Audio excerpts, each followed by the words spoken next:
Problemas en la rutina diaria de los tudelanos tras la demolición del puente de la Nacional 121C. Por ejemplo, aquí, entre quienes tienen que acudir al Hospital Reina Sofía de Tudela, que emplean más tiempo.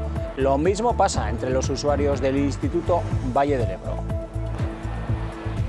Haciendo viajes continuamente Tudela, hospital Tudela. Es que vamos tarde al médico, ¿sabes? Y me está costando el doble de tiempo. Que ahora llegamos con prisa. Hay compañeros que vienen de Pamplona, de Logroño, de Zaragoza, entonces ellos sí que tienen que pasar por el centro de Tudela y entonces hay más tráfico.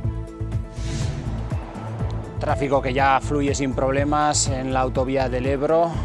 Circula sin mayores problemas, como decimos, ya desde ayer por la tarde a las 4, tras retirarse todos los escombros después de la demolición de la dañada estructura del puente.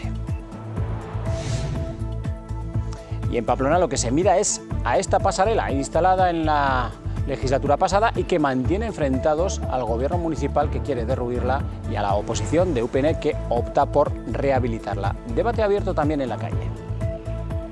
Yo optaría por tirarla, por destruirla, por hacer otra cosa. Hombre, que ya que la han hecho es una pena que la tiren. Que hay que desmantelarla, hay que quitarla porque es un peligro. Porque tirar es siempre empezar desde el principio, la restauración será menos gravosa.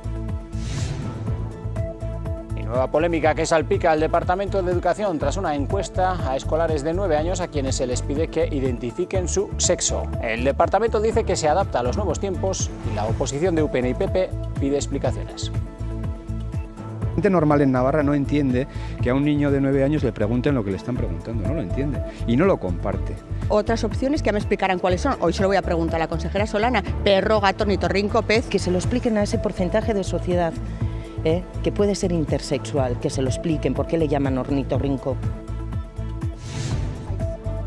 Y esta noche, esperado estreno en Navarra Televisión, vuelve el tiramillas para recorrer Navarra con Paula Fernández. Falces abre la temporada.